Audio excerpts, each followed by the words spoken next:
Ya Dengar dulu, sebentar, dengar saya dulu bentar. selesaikan. Nanti Dengar dulu poinnya bentar. nggak dapat Pak. Sebentar nanti baru Pak bicara lagi. Ya.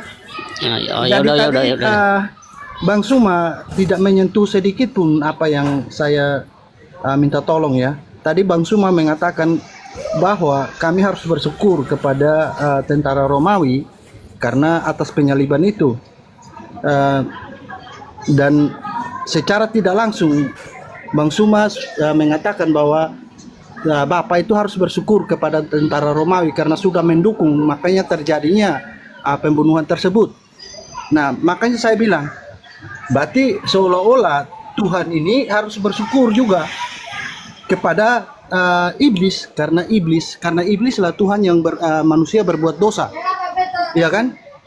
Karena yang berbuat dosa akibat daripada iblis. Bahkan saya minta Bang Suma juga tadi ada data yang saya minta tolong dijelaskan kepada saya itu belum dijelaskan. Nah, terus kita teruskan sampai kepada Bang Suma mengutip di Israel, yaitu aku datang hanya untuk Bani Israel, ya kan? Nah, sedangkan pada saat itu Bang Suma tidak melihat bahwa pada saat disampaikan itu Yesus belum terangkat ke surga, ya kan? Yesus belum selesai misinya. Terus tentang ikan goreng, itu kan masih dalam tahap manusia. Dalam tahap Baik, manusia. Pak Rames, dan- izin saya Pak Rames kasih kesempatan untuk teman-teman Kristen yang lain, mungkin ada yang bisa menyentuh poin dari apa yang disampaikan oleh Bang Zuma. Silakan Pak.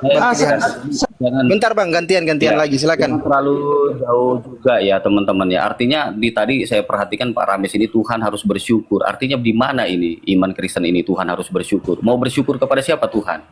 Ya, ya harus pahamin ini ya. Saudara tidak Jangan paham juga kalimat ada saya, satu saudara. Enggak, Bab. Saudara tadi Bentar dulu, Pak. telinganya di mana? Saya Nggak mau dengar tanya sama perkataan Bapak. saya. Pak, saya Kristen. Saya mau tanya sama iman-iman Kristen, apa di mana Tuhan bersyukur, Pak? Kata Bapak dari tadi Tuhan Saya bersyukur. bilang tadi Bang Suma bilang kan harus bersyukur pada tentara Romawi karena atas karya tentara Romawi makanya terjadi penyaliban. Anda yang tidak dengar narasi orang sehingga Anda Oke, udah cukup Bang Rames. Silakan Bang pilihan. Makanya kalau Bang Suma sampaikan dicatat biar ingat. Iya Bang. Saya tanggapi. Silakan Bang pilihanku ditanggapi. Kalau bisa teman-teman Kristen sentuh poinnya ya, silakan. Ya, Bang Juma di sini dikatakan ada dua Kristus, ya. Artinya Mesias palsu itu berarti menyuruh kepada dua Kristus yang berbeda. Kalau kita melihat dari bagaimana ajaran Paulus, harusnya hanya Paulus yang mengatakan itu, ya, Bang Juma. Tetapi bukan hanya Paulus yang menyatakan bahwa Yesus itu menderita di kayu salib. Markus, Lukas, Injil Matius di sana mengatakan bahwa Yesus tersalib, menderita. Bahkan di dalam Yesaya, jauh sebelum perjanjian baru yang ditulis oleh para sahabat Rasul, para Rasul, di sana dikatakan bagaimana di dalam Yesaya 7:14 dikatakan tentang lahirnya Raja Damai. Dan di Yesaya 9 ayat yang ke-6 sampai 7 dikatakan di sana tentang hamba Tuhan yang menderita. Jadi kalau Bang Juma bilang, oh ya Yesus yang dibuat oleh sama Paulus itu adalah Mesias palsu. Tetapi penyalibannya divalidasi, diakui. Paulus menulis tentang Yesus yang menderita di kayu salib. Begitupun para rasul yang lain yang menuliskan. Artinya kitab Yohanes, kitab Markus, Lukas itu kan bukan Paulus yang menulis.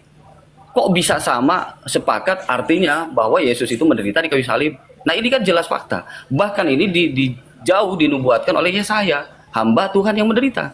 Raja damai ini. Nah saya akan melakukan mirroring Bang Juma. Jika Bang Juma bilang di dalam Alkitab ini, bahwa di dalam Alkitab ini ada dua sosok Kristus, saya juga akan melakukan yang sama kepada Islam.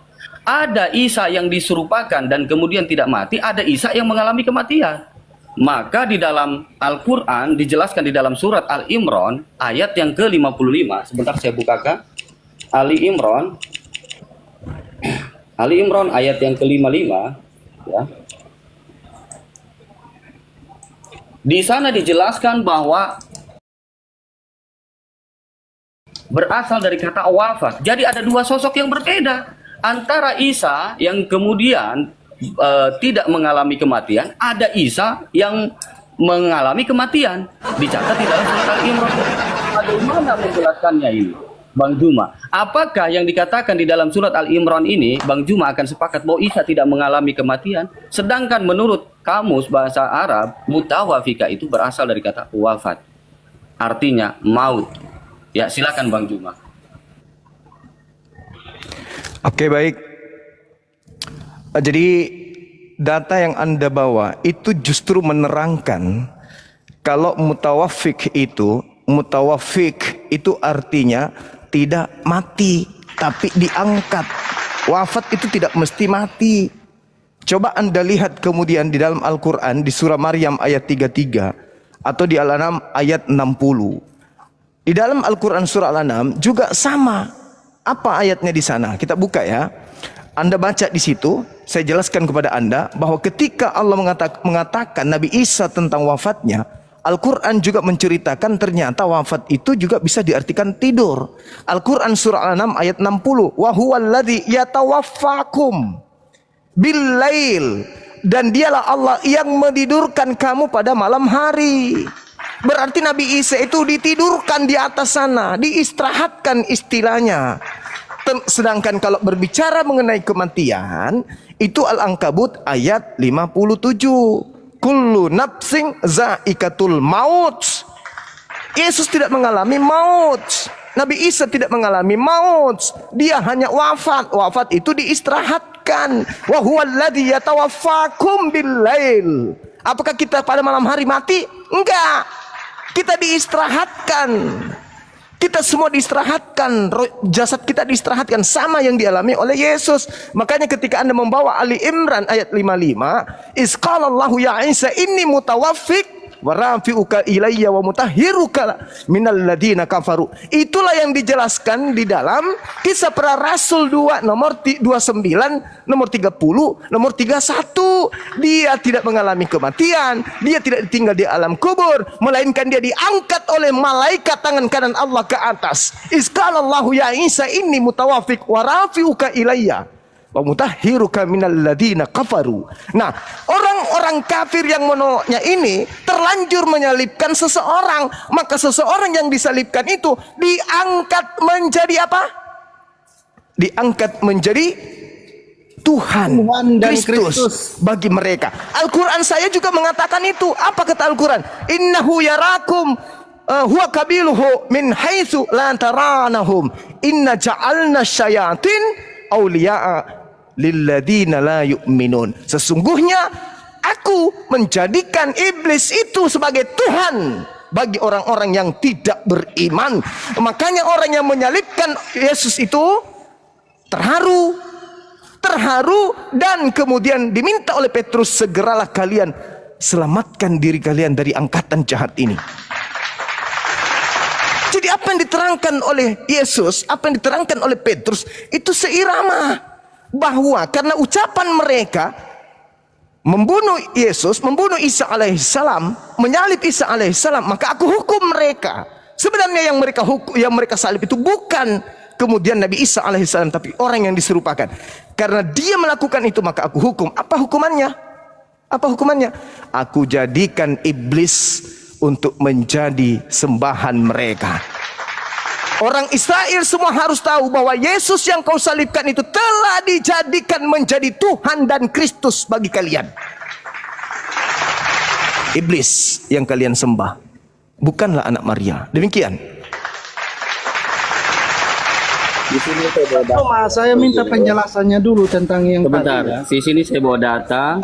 Artinya dari sejak kapan Bang Juma kata wafat saudara. itu merujuk kepada bobo? Saya potong Bang Rames mute dulu. Kata wafat sejak kapan di dalam bahasa Arab itu merujuk kepada bobo, Bang Juma. Nih, ini silakan dibaca ya. Coba Anda baca Al-Quran surah Al-An'am. Baca wafat atau maut. Wafat, maut, nggak ada kata bobo. Maut yang meninggoy. Data yang Anda bawa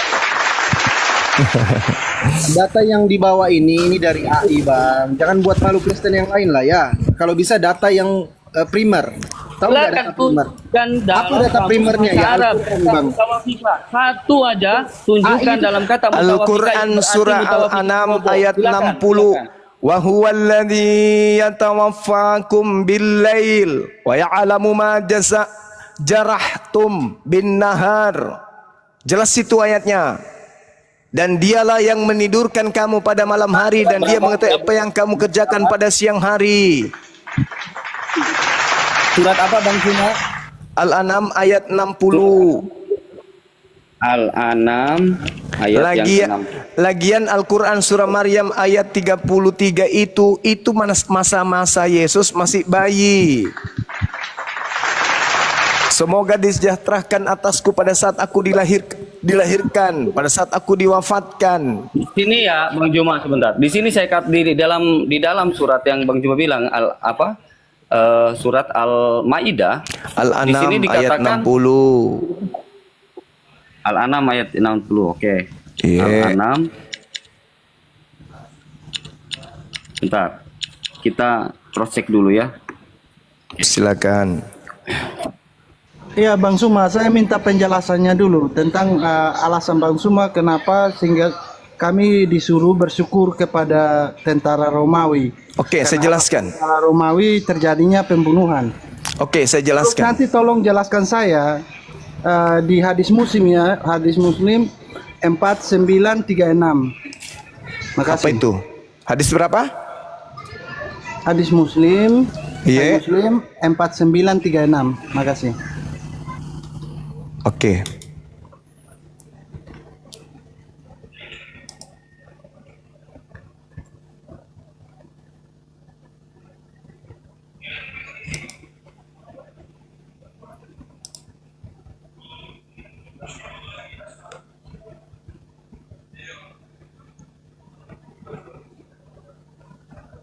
Ya, yang hadis Muslim 4936 itu yang demi zat yang jiwaku di tangannya, seandainya kalian tidak berbuat dosa sama sekali, niscaya Allah akan Ya. memusnahkan kalian. Yang itu.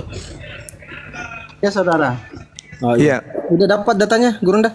Iya, sudah. Lanjut. Apa masalahnya? Enggak, karena kalau tentang itu saya minta penjelasan aja. Kalau tentang yang Oh, mengucap jangan dicampur adukkan kepada- dulu, Bang. mengucap syukur kepada tentara Romawi yang Bang Suma tundukkan kepada saya minta alasannya itu apa? Karena Kalau di yang hadis kami itu imani, tidak ada Tuhan hubungannya tidak dengan pernah data kita ini. menciptakan kejahatan. Tema kita hadis itu. Di situ Mungkin Bang hadis. Rames, saya cut dulu ya, karena ini tidak sesuai dengan apa yang Iya. kita sedang bahas. Kamu Jangan dalami keluar. aja kata fayaghfiru lahum. Anda pahami aja dulu di situ bagaimana Yesus ketika mengajarkan bertobat. Itu bercerita tentang pengampunan atas dosa-dosa. Nah, sekarang kita masuk kepada tema. Kenapa orang Kristen harus berterima kasih kepada iblis? Pertama, iblis merasuki Yudas. Kedua, iblis membisi tentara Romawi. Membisi kemudian imam kepala, mahkamah agama, orang-orang Farisi. Untuk apa? Untuk melakukan kesaksian-kesaksian palsu dan tipu muslihat. Untuk menjerat Yesus agar Yesus itu mati. Yesus yang asli tidak mati, tidak mengalami kematian. Jasadnya tidak ditinggal di kubur. Dan dia punya tubuh tidak binasa. Oke? Yang binasa ini adalah yang dihasilkan dari upaya-upaya iblis untuk menjerat Yesus. Digantikan oknum lain. Itu makanya mereka dikatakan apa? Orang Israel semua harus tahu bahwa apa? Yesus yang kau salibkan itu telah diangkat menjadi Tuhan bagi kalian. Menjadi Kristus. Jadi seluruh kaum Israel harus tahu dengan pasti bahwa Elohim telah membuat Yesus yang kamu salibkan itu menjadi Tuhan. Ingat saudara, saya ulang lagi. Di situ ada Elohim menjadikan yang disalibkan menjadi Tuhan. Sekarang ada berapa Tuhan? Ada dua. Elohim Tuhan yang asli, yang satu Tuhan-Tuhanan. Tuhan junjungan bagi orang kafir. Makanya Al-Quran saya mengatakan yang tadi. Inna ja'alna syayatin awliya'a lilladzina la yu'minun. Sesungguhnya aku telah menjadikan iblis sebagai Tuhan bagi orang-orang yang tidak beriman. Jadi yang kalian jadikan Tuhan itu adalah manusia lantikan yang menjadi Kristus setelah dia keluar dari kubur. Makanya Yesus mengatakan dia akan menyesatkan banyak orang. Kalau Yesus pembohong, berarti tidak ada banyak orang yang sesat mengaku pengikut Kristus. Faktanya di dunia ini 2 miliar lebih orang Angka 2 miliar itu bukan angka sedikit. 2 miliar orang disesatkan dengan mengikuti Kristus palsu sesuai dengan nubuatan Yesus. Kalau Kristen hari ini bukan penggenapan dari nubuat Yesus yang ada diterangkan dalam Matius 24 nomor 4 nomor 5, mana pengikut Kristus yang banyak itu? Mana pengikut Kristus palsu yang banyak itu? Ada? Tidak ada. Satu-satunya kandidat di atas muka bumi ini yang menggenapi Matius 24 nomor 4 nomor 5 hanya Aliteng. Jadi kalian adalah pengikut Kristus yang sudah dibuatkan Yesus sebagai palsu. Sedangkan Bani Israel, murid-muridnya yang asli, mereka adalah orang-orang Nasrani.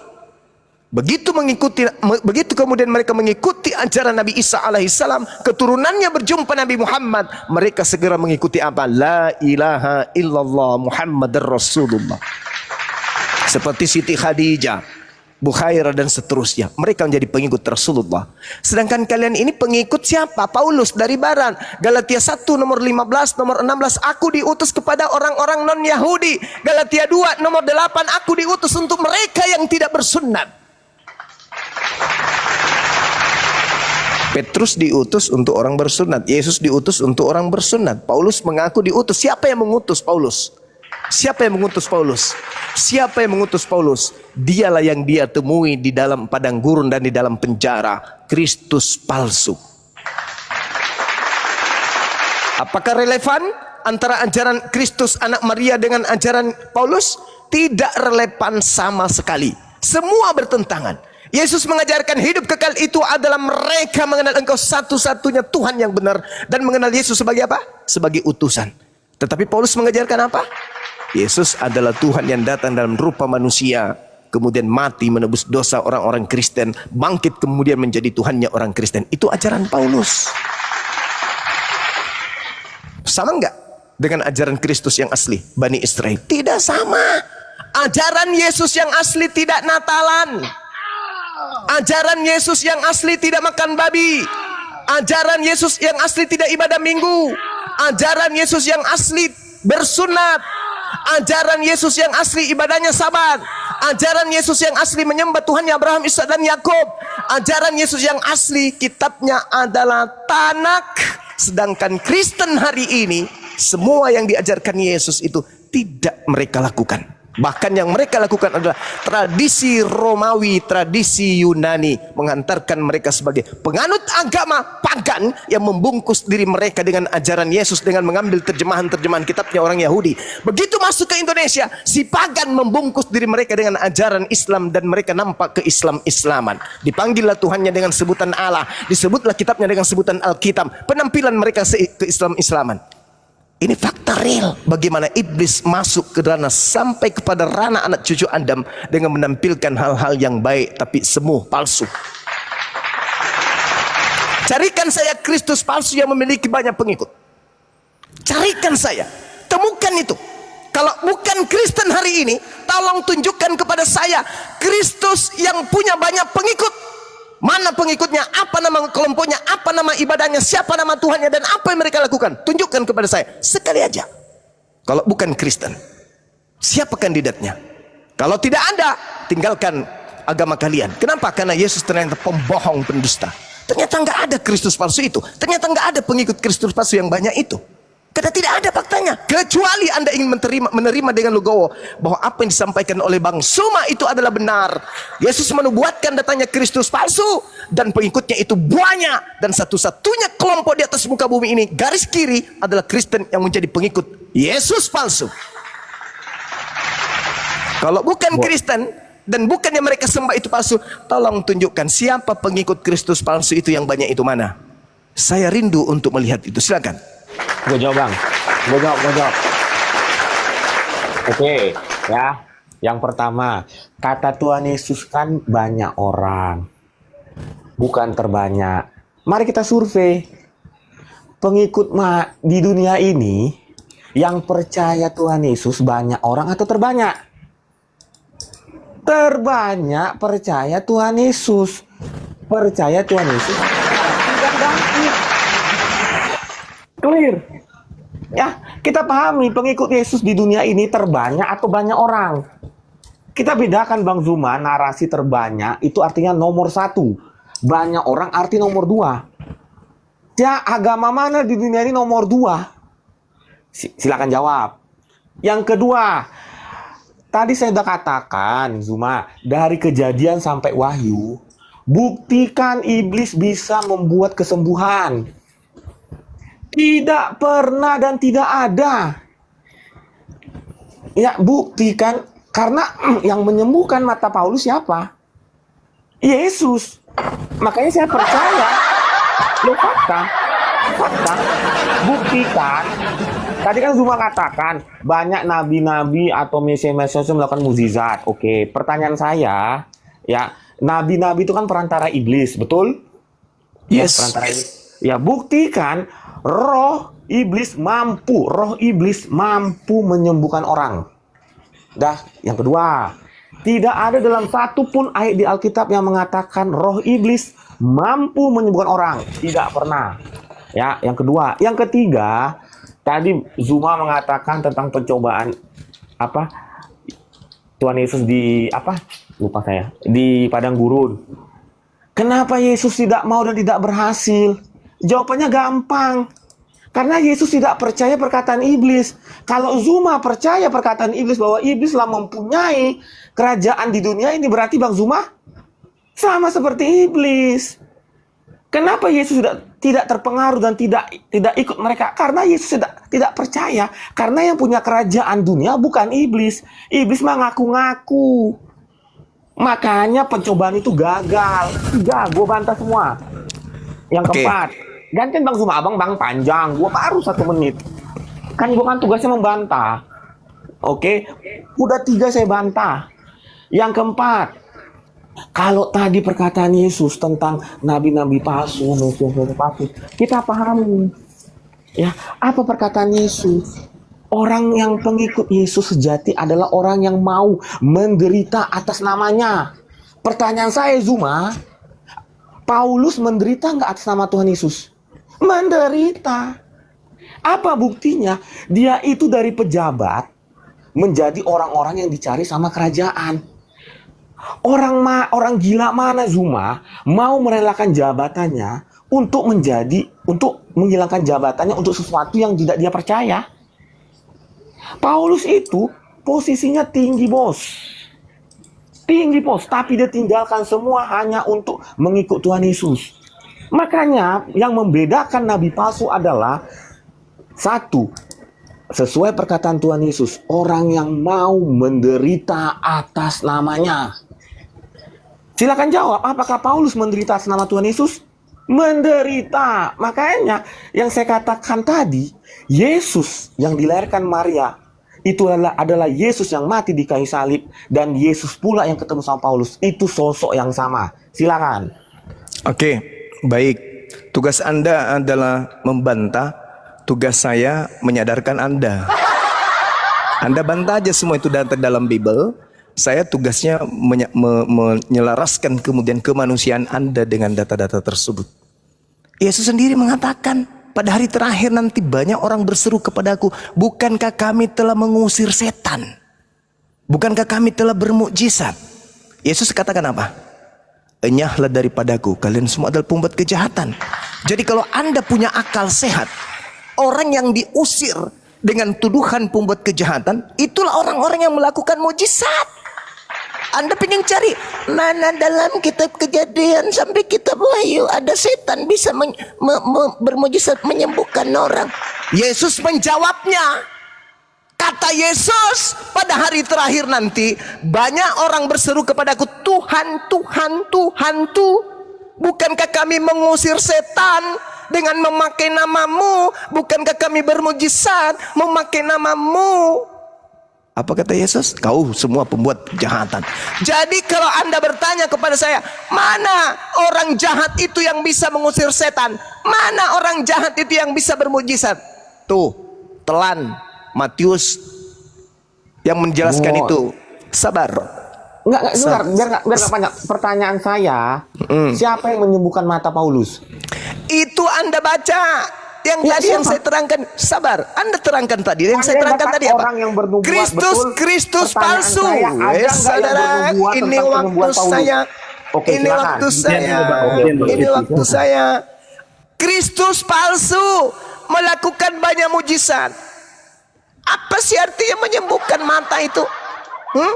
Sini ke rumah saya. Kalau Anda sakit mata, tinggal aku ludahin sembuh. Yesus mengatakan Kristus palsu banyak melakukan mukjizat. Jadi kalau cuma mata doang mau dikasih melek, ingat iblis kata apa iblis ketika Yesus dicobai? Hei Yesus, ya paman, aku membawamu ke gunung yang paling tertinggi. Jadi kalau Anda bertanya, mana mujizat iblis bisa kemudian menyembuhkan? Jangan menyembuhkan, Tuhan lu aja ditenteng kayak kacang dibungkus dibawa ke tenteng yang paling tinggi. Paham itu? Iblis menyatakan apa kepada Tuhan lu? Bukan Tuhan lu sih itu, karena itu adalah Nabi Yesus yang dibawa.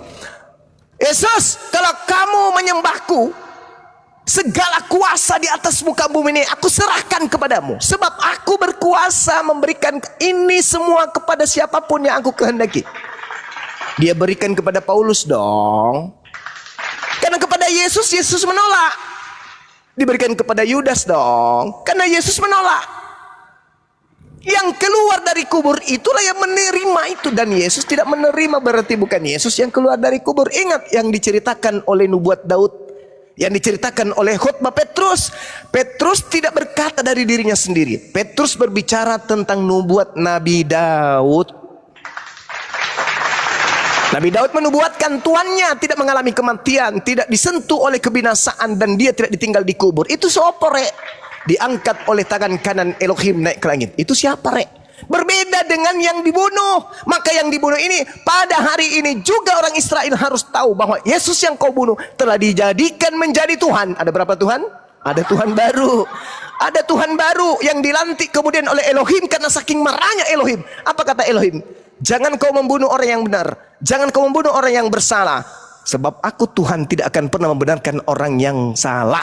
Tetapi mereka kemudian berupaya sekuat tenaga untuk membunuh orang benar ini. Maka Tuhan menjadikan pengganti itu sebagai Tuhannya, sebagai hukuman. Dalam Al-Quran, wa qaulihim, aku hukum juga mereka karena ucapannya nabiku dibunuhnya, disalibnya, padahal bukan. Itu yang terjadi. Orang-orang Israel harus tahu bahwa Yesus yang kau bunuh, yang kau salibkan, telah dijadikan menjadi Tuhan dan Kristus untuk kalian. Al-Quran saya mengatakan aku menjadikan iblis sebagai Tuhan mereka. Ya itulah yang terjadi. Kalau Anda mengatakan Paulus begini bla bla bla, semua justru menggenapi apa yang dikatakan oleh Yesus.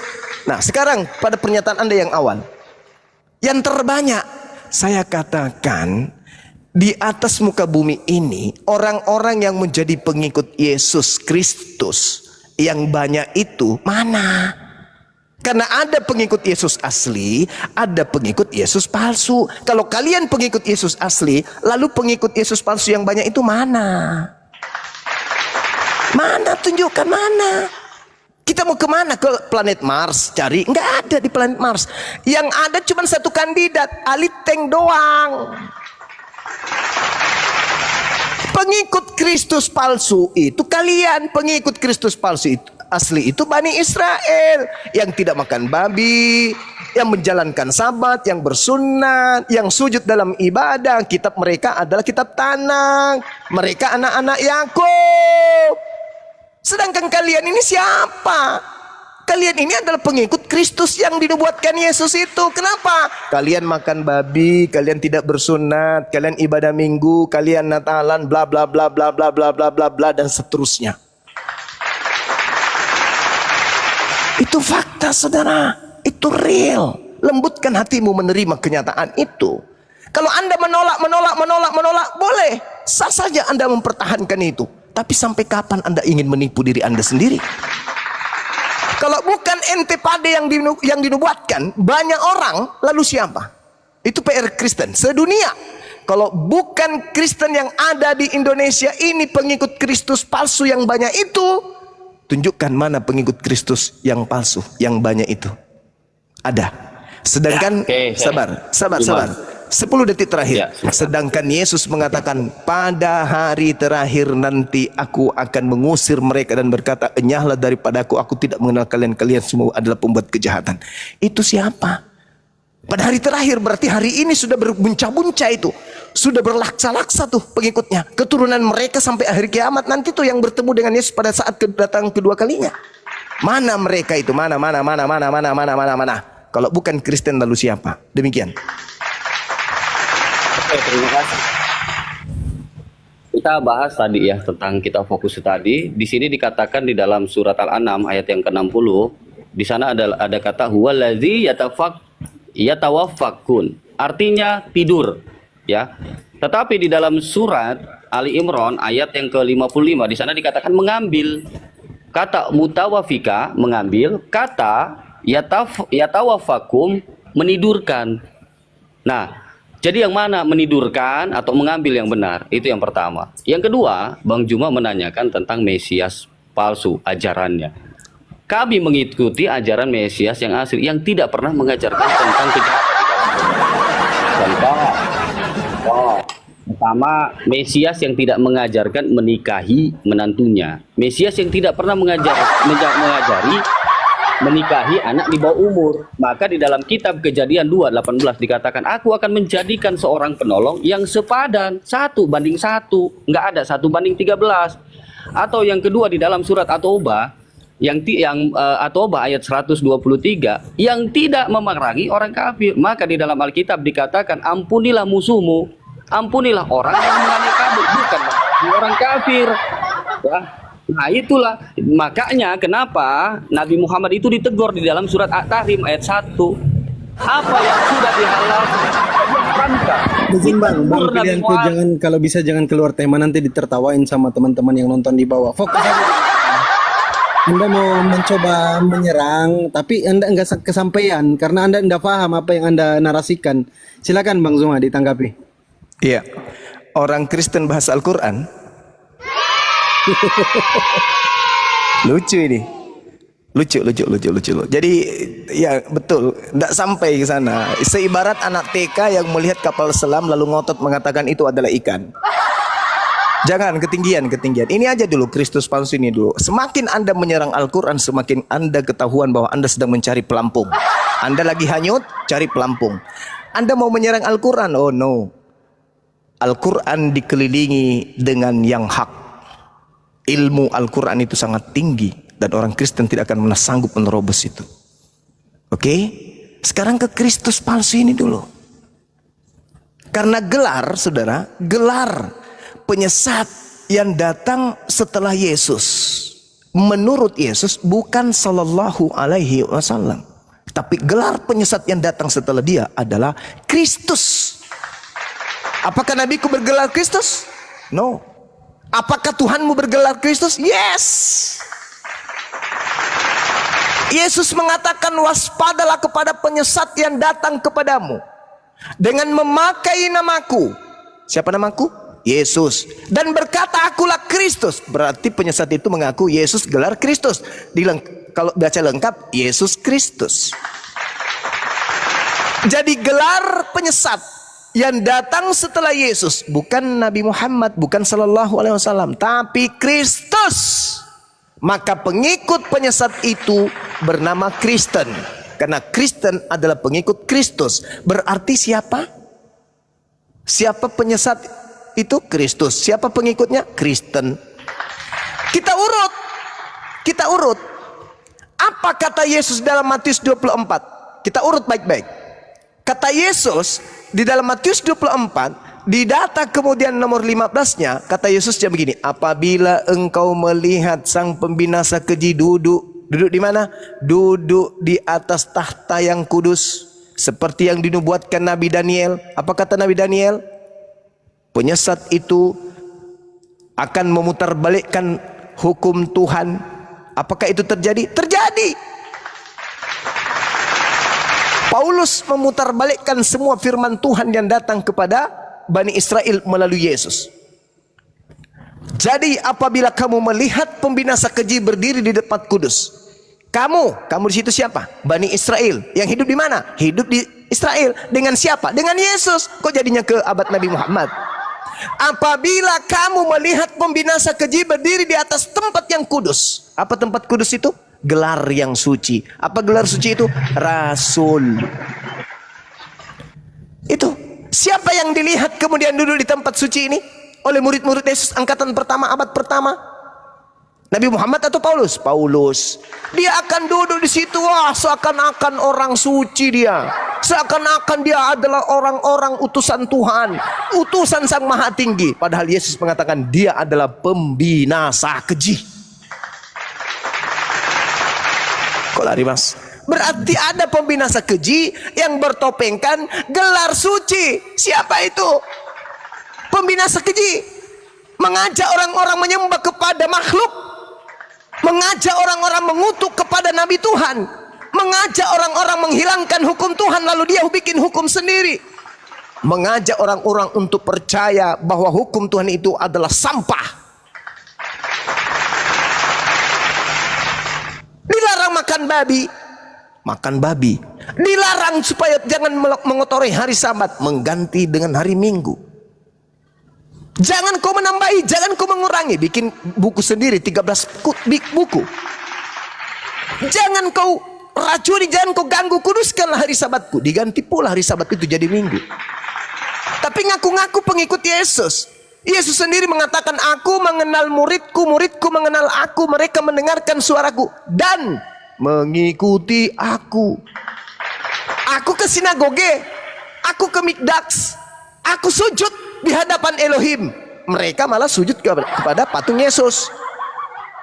Aku ke sinagoge, mereka ke gereja. Aku menguruskan hari Sabat, mereka hari Minggu. Aku sujud dalam beribadah, mereka salto belakang. Aku tidak makan babi, mereka pesta dengan babi. Aku tidak minum khamar, mereka lahir dari kecil minum khamar. Ini yang dikatakan oleh Yesus, aku mengenal pengikutku. Waspadalah kepada mereka yang ngaku-ngaku pengikutku, mengaku domba, tetapi mereka adalah serigala buas. Berarti ada non-Yahudi yang ngaku-ngaku murid Yesus, tapi bukan murid Yesus. Siapakah itu? Islamkah, Hindukah, Budakah, atau Aliteng? Aliteng, Paman. Nah, kalian bukan orang Yahudi. Kalian bukan dari keturunan Yakub. Kalian membawa kitabnya mereka, seakan-akan kalian itu pengikutnya. Kalian mengambil terjemahan kitabnya orang, kalian tempelkan di atas kitab kalian, supaya dianggap kalian itu adalah domba juga. Padahal Tuhan sudah menggariskan, aku memberikan hukumku kepada Yakub dan anak-anak Israel, dan aku tidak berikan kepada bangsa yang lain. Kok ada di kalian? Kalian Bani Yakub kah? Bukan. Berarti domba, berarti serigala yang nyamar domba itu siapa? Islam atau Kristen? Ya Aliteng lah. Waspadalah kepada serigala yang datang kepadamu nyamar domba. Dia adalah pembinasa keji itu. Nah, ini yang harus Anda sadari. Silakan. Gantian yuk. Udah kepanjangan. Oke? Ya, silakan, Ya. silakan, Pak. Pip. Oke, siap. Jadi saya tidak membantah ayat Alkitab. Yang saya bantah adalah kesalahan berpikirnya seorang Zuma. Clear di situ ya.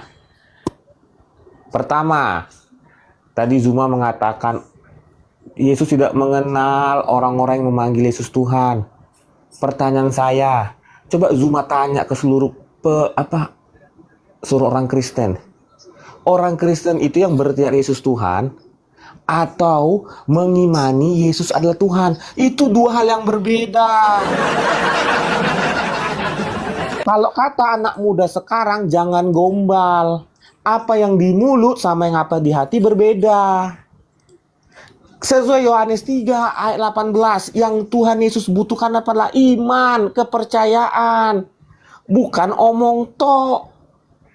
Itu perbedaannya Bang Zuma. Ya, saya bantah lagi kesalahan berpikir Anda. Seluruh umat Kristen dan Katolik mengimani bahwa Yesus adalah Tuhan. Mereka bukan hanya berkata, tetapi mengimani. Pertanyaan saya, ada nggak di Alkitab tertulis orang yang mengimani Tuhan Yesus akan masuk neraka? Tidak ada. Sesuai Yohanes 3 ayat 18, orang yang mengimani Yesus anak tunggal Allah pasti masuk surga. Satu. Yang kedua, yang saya ingin bantah lagi kesalahan berpikirnya seorang Zuma. Ya. Bang Zuma tidak bisa membantah.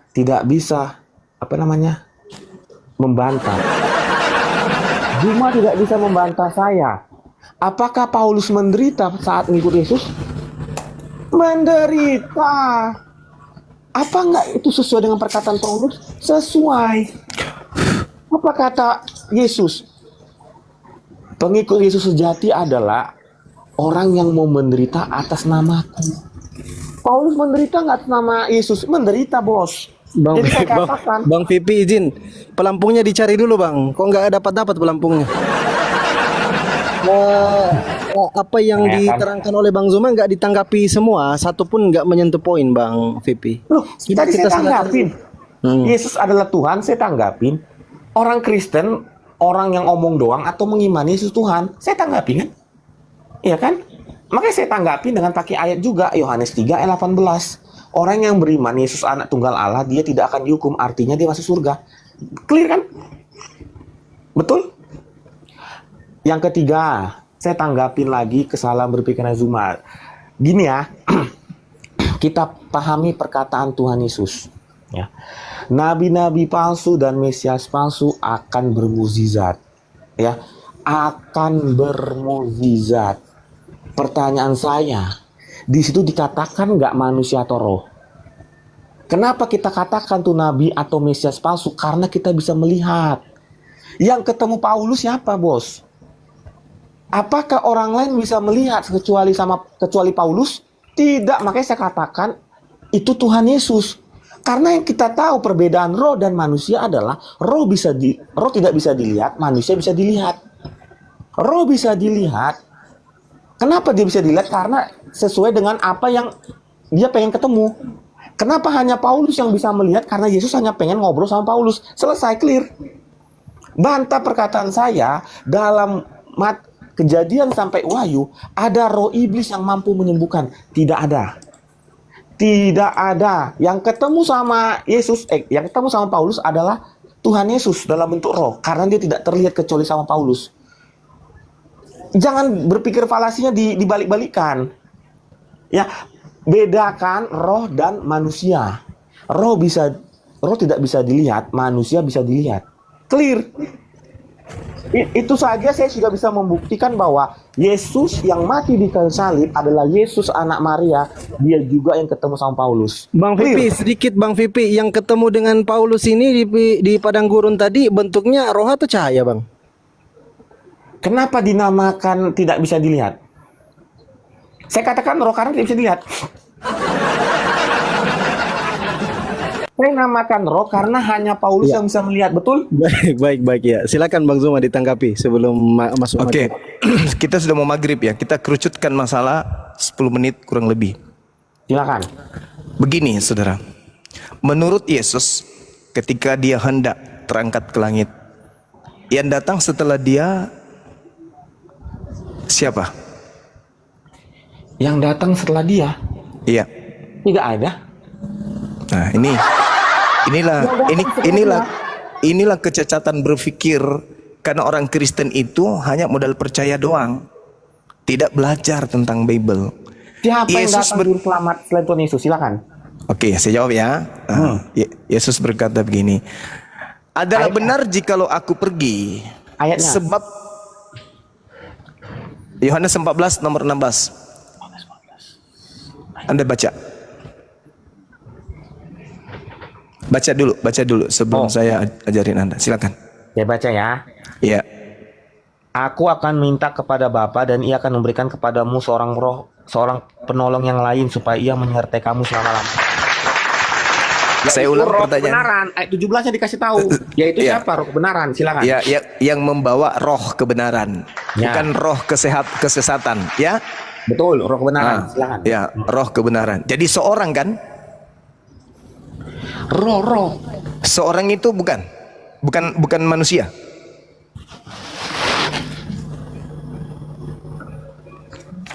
Seorang itu bukan manusia. Seorang. Iya. Ya, seorang. Kan kita gini, seorang itu kan jumlahnya satu, betul?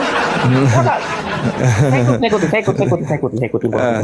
Jujur aja Bang Vipi, jujur. Lah gue jujur, kita Iya. adu mekanik. Seorang itu berpikir manusia logika. atau bukan? Seorang itu manusia atau tidak? Seorang itu dalam bentuk satu, silakan. Nah, oke. Berarti satu orang kan? Seorang manusia kan? Dia yang datang setelah aku adalah seorang manusia. Naik Yesus ke langit. Yang datang kepada Paulus seorang atau apa?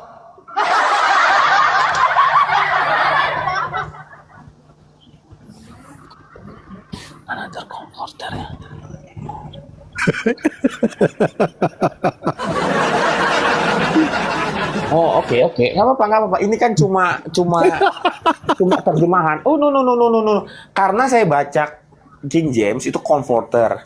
Saya lihat apa yang lain itu kan artinya kan itu cara orang memandang ayat itu. Silakan. Seorang ini manusia atau bukan? Itu dulu. Bukan. Hah? Bukan. Bukan seorang. Anda Bukan katakan manusia. Iya, bukan. Yohanes apa? Hah? Yohanes 14 ayat 16 kan. Anda katakan apakah dia Hah? manusia atau tidak kan? Saya bilang Iya. tidak. Silakan. Jadi itu bukan seorang. Alasan Anda mengatakan itu bukan seorang apa? Dalam bahasa Inggris comforter. Yesus pakai bahasa Inggris rupanya. Ya aku serius nanya. Jangan ketawa. Ya silakan. Ya, seorang itu manusia atau bukan? Itu dulu. Di situ bisa diartikan juga kepadamu penghibur yang lain. Silakan. Ya, penghibur yang lain ini seorang atau bukan? Roh. Roh. Iya, roh. Roh seorang itu bukan roh rupanya. Kalau kita, gue ulangin ya, kalau kita membaca Yohanes 14 ayat 16, ya, saya buka dalam KJV King James itu comfort. Iya, Bukan saya ngerti. Bukan Seorang man. kalau Bukan dikatakan man. dengarkan saudara, kalau dikatakan seorang bukan berarti semayat atau satu mayat. Seorang itu artinya orang yang punya roh. Saya kasih bukti ya, saya kasih bukti. Bilangan 11 nomor 21. Coba dibuka Dinda. Dinda Fandi, kita kasih bukti. Siap, bilangan Bilangan 11 nomor 25. pakai sabda aja atau paralel? Terserah. Supaya teman kita ini bisa melihat dengan jelas. Bilangan Apa itu seorang? bilangan Roh kebenaran itu apa? 11:25. 11:25.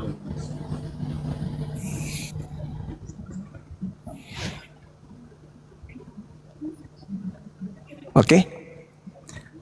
Dibaca. Lalu turunlah Tuhan dalam awan dan berbicara kepada Musa.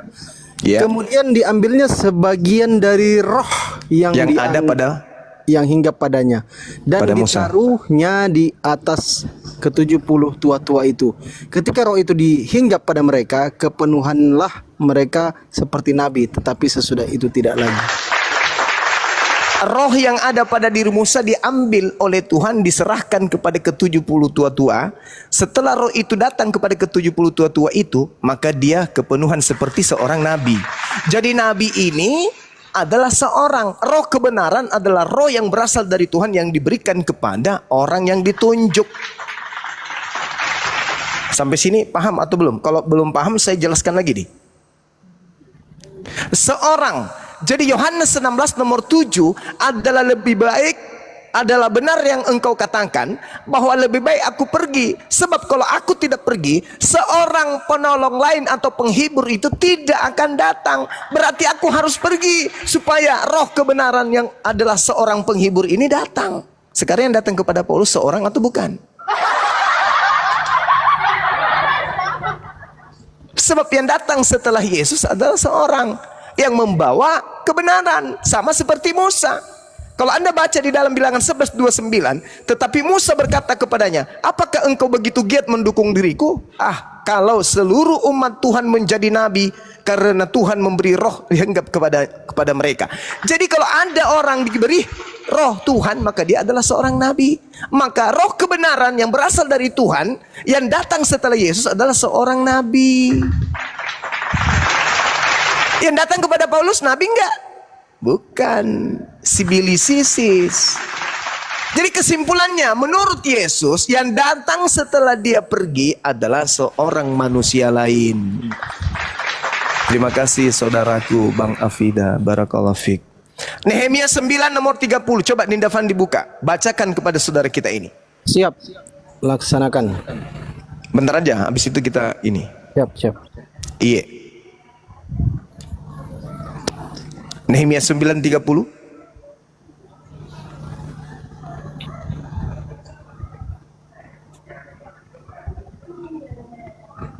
Baca. Baik. Namun bertahun-tahun lamanya engkau melanjutkan sabarmu terhadap mereka. Dengan rohmu engkau memperingatkan mereka, yakni dengan perantaraan para nabi. Para nabimu. Jadi roh di situ adalah nabi. Roh sama dengan nabi. Roh kebenaran adalah seorang nabi yang membawa kebenaran. Roh kesesatan adalah seorang nabi palsu yang membawa titah setan. Itulah nabi palsu yang membawa roh setan. Kalau roh kebenaran adalah seorang nabi yang membawa kebenaran. Baca Nehemia 9:30, dalami baik-baik. Saya ulang. Namun bertahun-tahun lamanya engkau melanjutkan sabarmu terhadap mereka dengan rohmu. Dengan rohmu engkau memperingatkan mereka. Yakni dengan perantaraan para nabimu. Jadi roh Elohim atau roh Elohim atau yang dikatakan roh kebenaran itu adalah nabi. Jadi yang datang setelah Yesus terangkat ke langit, yang diminta, aku akan minta kepada Bapa agar Bapa mengutus seorang penolong, penghibur, roh kebenaran yang lain. Yesus berdoa agar didatangkan sosok nabi. Wa isqala Isa bin Maryam ya bani Israel inni rasulullah ilaikum musaddiqan lima baina yadayhi minat Taurah wa mubasysyiran bi rasulin ya'ti min ba'di ismuhu Muhammad. Maaf, Nabi Muhammad. Jelas. Jadi yang datang setelah Yesus seorang nabi, bukan cahaya. Akulah Yesus Kristus yang kau aniaya. Sinden. Bukan itu. Siapakah engkau Tuhan? Akulah Yesus yang kau aniaya. Bukan itu yang datang. Yang datang seorang nabi. Masih banyak yang ingin aku ajarkan kepadamu, tapi engkau belum sanggup untuk menanggungnya. Tetapi ketika ia datang, yaitu seorang penghibur, seorang nabi yang membawa kebenaran, dialah yang akan mengajarkan kepadamu segala sesuatu tentang keadilan, kebenaran, dan pengisapan dunia akan dosa. Siapa dia? Dia adalah seorang nabi yang sama seperti Nabi Musa alaihi salam. Kisah para Rasul 3 nomor 22-23. Bukankah di dalam kitab Tauratmu dikatakan bahwa Tuhan akan mengutus seorang nabi yang sama seperti Musa, dan akan terjadi titik 2. Siapapun yang tidak mendengarkan nabi tersebut akan dibasmi dari umat kita. Siapa nabi itu? Yang tukang membasmi orang-orang kafir jahiliyah, yang datang sama seperti Musa memerangi semua hukum-hukum yang ada di depannya, membakar semua hukum jahiliyah yang ada di depannya. Itu siapa? Paulus. Enggak mungkin. Justru Paulus itu yang menghanguskan hukum-hukum Tuhan yang dihanguskan. Kalau yang datang ini menghanguskan hukum-hukum Paulus. Paulus datang menghapuskan dan menghanguskan hukum-hukum Tuhan. Taurat dibatalkan, Sabat dibatalkan, tauhid dibatalkan, haramnya babi dibatalkan, semua dibatalkan. Maka yang datang membawa kemudian misi sama seperti Nabi Musa akan membasmi orang-orang yang mengikuti ajaran jahiliyah. Itu dalil, Bung. Itu kitabmu. Baca Kisah Para Rasul 3 nomor 2 nomor 3. Siapa yang duduk di situ? Yesus. Enggak mungkin. Justru Yesus yang dikatanya yang dibasmi di atas tiang salib. Lalu Paulus, justru Paulus yang membasmi ajaran Tuhan. Sedangkan yang datang ini adalah yang membawa hukum Tuhan, di mana hukum Tuhan digunakan untuk menghanguskan semua hukum-hukum jahiliyah.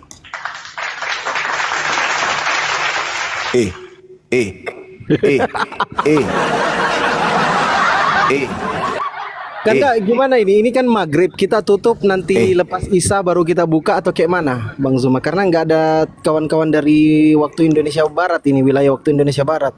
Ustadz Arif, Kang Dito, Bang Ardi nggak ada.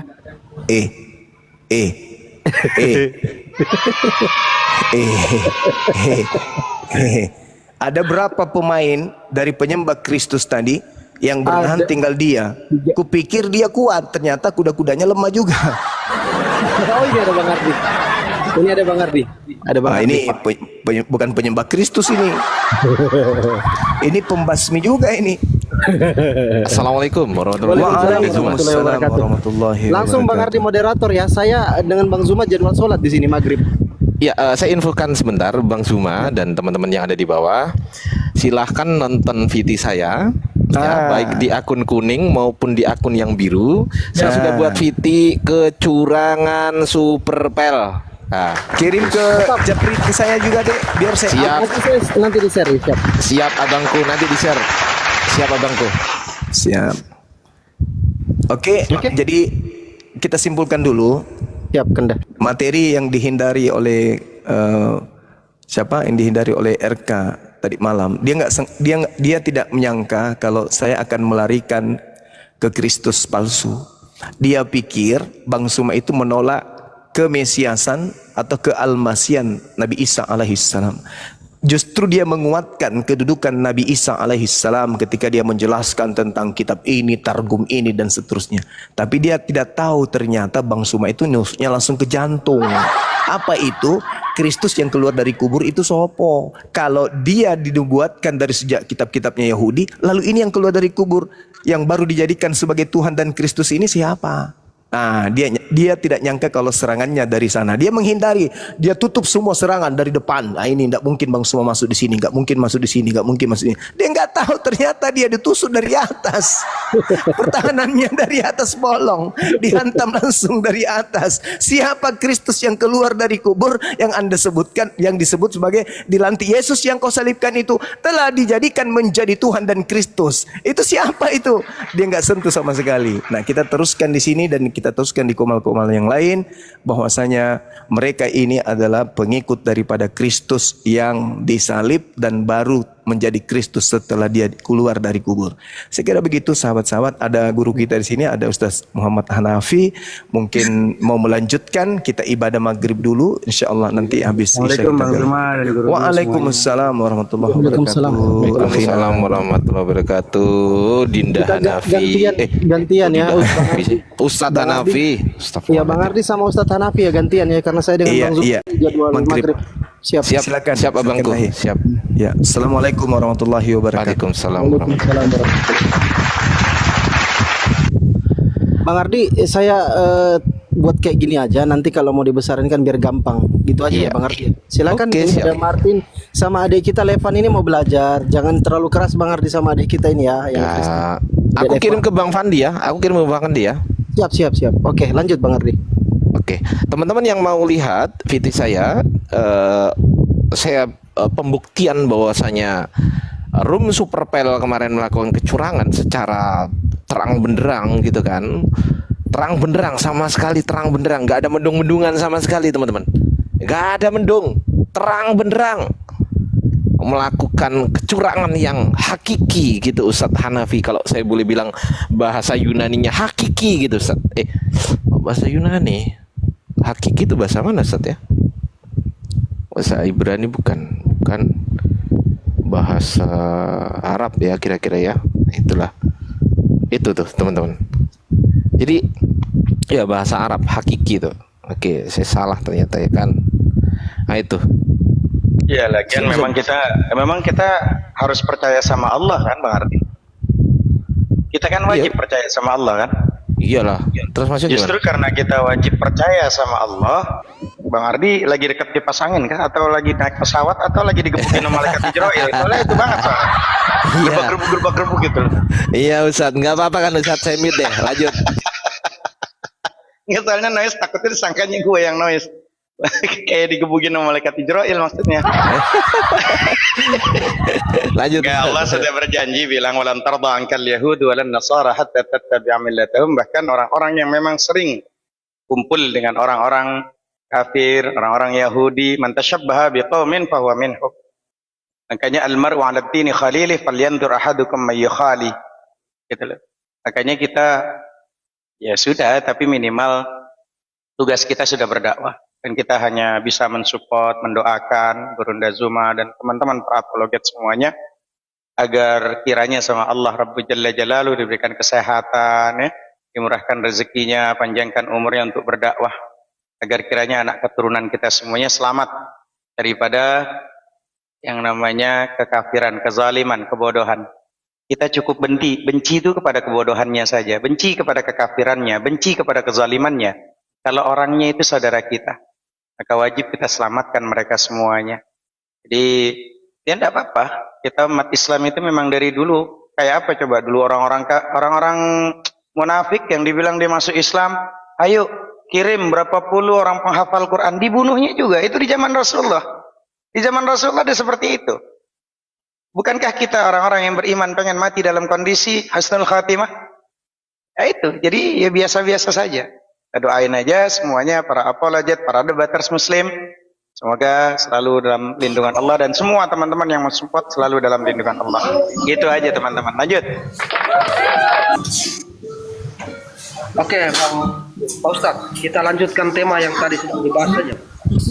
Yang tadi Bang sama siapa tadi? Iya, sebelum kemana-mana, aduh Bang Thomas, noise, Bang Thomas Freddy, halo Bang. Oke, nice, makasih Bang. Gini, teman-teman, sekali lagi saya terangkan, yang mau lihat VT saya untuk pembuktian room Superpel itu adalah room yang melakukan kecurangan terhadap gurunda kita, Gurunda Zuma. Silakan lihat di VT saya baru buat tuh. Lengkap tuh, menit-menitnya saya sebutkan tuh. Ya, menitnya saya sebutkan di menit keberapa dia melakukan pelanggaran tuh. Ya kan? Itu saya sudah sebutkan. Kayak gitu ya. Teman-teman bisa dilihat di akun saya yang nomor 3 atau nomor 1 yang warna biru. Bebas ya. Nanti disebarluaskan teman-teman. Minta tolong disebarluaskan, di-upload ulang. Begitu ya teman-teman ya. Oke, silakan Bang Kris. Oke Bang, tadi saya naik kebetulan Bang Suma dengan ada teman dari Kristen tadi, tapi dia sudah turun tadi. Itu membahas soal roh kebenaran ini Bang. Jadi kita lanjutkan saja kalau menurut saya. Iya, silakan. Roh kebenaran seorang ya, betul nggak? Seorang ya, tulisannya di situ. Betul. Seorang atau apa tuh Bang? Tulisannya seorang kan? Seorang. Oke, kalau seorang itu artinya apa Bang? Bisa seorang malaikat, bisa seorang manusia. Loh, malaikat itu orang apa bukan Bang? Ya bisa dikatakan seorang juga. Loh. Oke, saya tanya sekarang. Saya tanya sekarang. Apa definisi orang? Ya manusia. Oke, berarti kalau seorang artinya berapa manusia? Satu orang manusia. Oke, berarti satu manusia, betul? Iya. Tapi Bukan malaikat kan berarti? Poin saya Tunggu dulu. Sabar. Di situ tertulis seorang, berarti kesimpulannya orang. Orang itu apa? Manusia, betul? Oke, tidak masalah. Oke, tidak masalah. Baik. Berarti bukan malaikat, sepakat? Oke. Anggap saja ini seorang manusia. Loh, kok anggap saja? Loh, itu tertulisnya seorang loh. Apa mau saya bukakan kamus besar bahasa Indonesia? Apa definisi orang? Ya, gitu? iya manusia. Ya udah ikutin aja sih Bang Ardi, gitu aja. Kayaknya terlalu ini banget, ntar nggak kelar-kelar loh dia tuh. Dia aja jangankan seorang malaikat. Orang dia aja seorang Tuhan aja boleh bagi dia, nggak tahu ngambil dari mana kamus. Lanjut. Dia kan seorang Tuhan aja boleh dia. Haknya dia udah biarin. Dia seorang biarin aja udah. Ya, silakan Bang, silakan lanjut. Oke, jadi anggap saja ini manusia, Bang. Abang tahu nggak ayatnya di mana tuh? Tahu nggak? Yohanes 16. Ayat? Ayat kan? 5 sampai 15. Berapa? Ayat 5 sampai 15, satu perikop. Oke. Oh, satu perikop. Oke. Ya, silakan. Iya, kalau memang ini ditafsirkan atau dianggap sebagai ditafsirkan, itu tulisannya Bang, jangan ngomong ditafsir, itu tulisannya seorang, kita nggak nafsir, tulisannya seorang itu.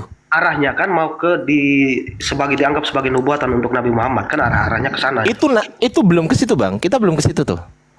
Belum ke situ tuh. Oke? Belum ke situ dulu kita. Kita sepakat dulu bahwasanya di sini adalah pekerjaan si penghibur itu adalah di situ tertulis seorang, oke? Oke. Baik. Dan seorang itu apakah? Nih saya tanya sekarang ya. Apakah seorang itu memimpin untuk kebenaran atau kesesatan? Saya tanya. Kebenaran. Baik, silakan ditanggapi. Oke, jadi siapapun orangnya ini, mau siapapun seperti apa dia bentuknya, teman-teman harus terima bahwa yang mengutus dia ini Yesus. terus segala firman yang dia terima itu semuanya berasal dari Yesus. Nah, itu yang saya mau tekankan. Jadi siapapun orangnya, teman-teman juga harus terima apapun yang dia terima itu semuanya berasal dari Yesus. Artinya kalau dia sebagai nabi, berarti yang memberikan dia firman ini Tuhan berarti. Oke, Itu saja. oke. Itu yang saya mau tekankan. Oke, baik. Poinnya begini. Apakah orang tersebut berkata-kata atas dirinya sendiri atau tidak? Yang dia dengarkan dari Yesus.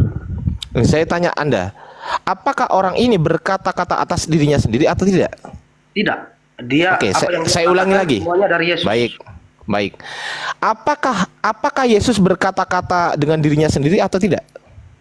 Dari dirinya sendiri. Sebab yang Bapa punya adalah aku punya di ayat 15. Aku tidak berkata-kata atas diriku sendiri, itu kata siapa tuh? Terus ayat 15 di sini mau dikemanakan? Enggak, saya tanya kepada Anda Yesus ini loh. Saya tanya. Itu kan di ayat lain, Bang. Loh. Betul nggak itu ayat itu? Saya tanya, betul nggak? Konteksnya lain. Itu konteksnya lain.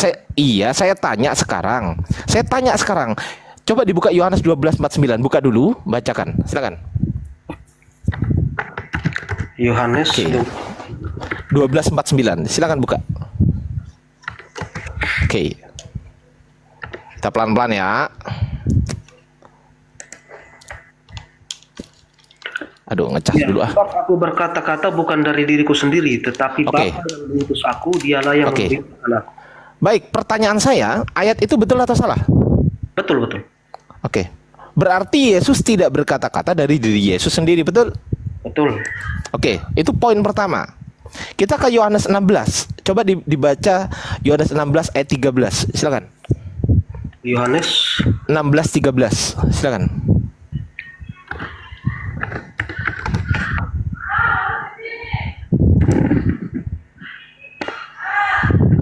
Apabila ia datang, yaitu roh kebenaran, ia akan memimpin kamu ke dalam seluruh kebenaran. Sebab ia tidak akan berkata-kata dari dirinya sendiri, tetapi segala sesuatu yang didengarnya itulah yang akan dikatakannya, dan ia akan memberitakan kepadamu apa yang akan datang. Oke. Sudah? Ya. Apa di situ tertulis? Semua yang dia dengar. Loh. Ya Allah, astagfirullahaladzim. Enggak, yang dia tulis lagi. Yang tertulis di situ apa bunyinya coba? Oke. Tapi apabila ia datang, yaitu roh kebenaran, ia akan memimpin kamu ke dalam seluruh kebenaran. Sebab ia tidak akan berkata-kata dari dirinya sendiri. Sebab ia tidak akan berkata-kata dari dirinya sendiri. Ingat, sebab ia tidak akan berkata-kata dari dirinya sendiri. Oke? Oke? Iya. Oke. Sekarang saya tanya, Yesus berkata-kata dari dirinya sendiri nggak? Itu konteksnya ketika Yesus masih di bumi, Bang. Oh, saya nggak peduli. Yang penting ini perkataan Yesus benar atau salah, gitu loh. Tapi ini kan ceritanya beda. Yang di sini kan Yesus sudah diangkat ke surga. Astagfirullahaladzim. Sesuai dengan bunyi ayat. Berarti kesimpulannya kalau Anda memahami seperti itu, berarti kesimpulannya semua perkataan Yesus yang selama dia belum naik ke surga nggak berlaku gitu. Itu dia menerima firman dari Saya Bapa. ulang lagi ya. Berarti kesimpulannya kalau Anda mengatakan itu pas Yesus masih di bumi, berarti kesimpulannya pada saat Yesus masih di bumi, kesimpulannya adalah perkataan Yesus yang selama di bumi nggak berlaku. Sepakat? Ya tidak begitu, pasti berlaku lah. Berlaku. Nah, sekarang saya tanya, di dalam Yohanes berapa tadi? Yohanes 12:49 berlaku nggak itu? Tetap berlaku kan dia sampai kapan? Berlaku sampai kapan? Ganti posisinya Yesus kan. Saya tanya berlaku sampai kapan? Supaya penghibur itu datang, Bang. Jadi posisinya sama sekarang ini. Ya, pertanyaan saya berlaku sampai kapan? Ya berlaku sampai kiamat lah. Oke, berlaku sampai seterusnya, betul? Berarti kesimpulannya Yesus tidak berkata-kata dari diri Yesus sendiri. Sepakat? Iya kan? Meskipun Yesus sudah naik. Meskipun apa yang dia bilang waktu itu? Ngomong sendiri. Ya iyalah. Meskipun Yesus udah naik ke sorga, ayat ini masih berlaku. Sepakat? Ya pastinya. Oke, baik. Kesimpulannya adalah Ketika Yesus tidak mengatakan dirinya sendiri, dari siapa berarti? Ya dari Bapaknya. Dari Bapa. Betul, dari Bapa. Nah sekarang Bapak- posisinya kalau Yesus sudah di sabar. surga, siapa yang berkata-kata lagi di bawah bumi? Sabar. Iya, sabar dulu. Ya makanya pelan-pelan kita, Bang. Sabar ya. Kita Ya. pelan-pelan, oke? Siap. Bisa? Siap, sangat Oke, bisa. baik Bang, baik. Tapi apabila ia datang, itu roh kebenaran, ia akan memimpin kamu dalam seluruh kebenaran. Sebab ia tidak akan berkata-kata dari dirinya sendiri. Sama nggak posisinya sama Yesus kira-kira? Yesus tidak berkata-kata dengan dirinya sendiri. Si Parakletos ini juga tidak berkata-kata dengan dirinya sendiri. Pertanyaan saya, sama nggak? Iya sama. Stop. Roh penghibur ini tidak. Stop. Sebentar, Pak. Baik. Roh penghibur ini Sabar, tidak saya belum berkata-kata selesai. dari Saya belum dirinya selesai. sendiri. Oke, sabar. Anda kan mengatakan ini Roh Kudus, betul kan? Betul, roh pembimbing. Oke, saya tanya sekarang, Roh Kudus itu ada pada saat Yesus ada atau ada pada saat Yesus sudah nggak ada? Saya tanya. Ya ada sejak semula lah. Oke, Sejak awal. baca Yohanes 16 nomor 7, silakan. Yohanes 16 nomor 7. Yes, that's right. Ayo.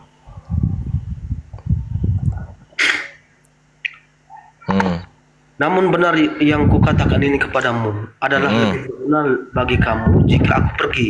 Sebab jikalau aku tidak pergi, penghibur itu tidak akan datang kepadamu.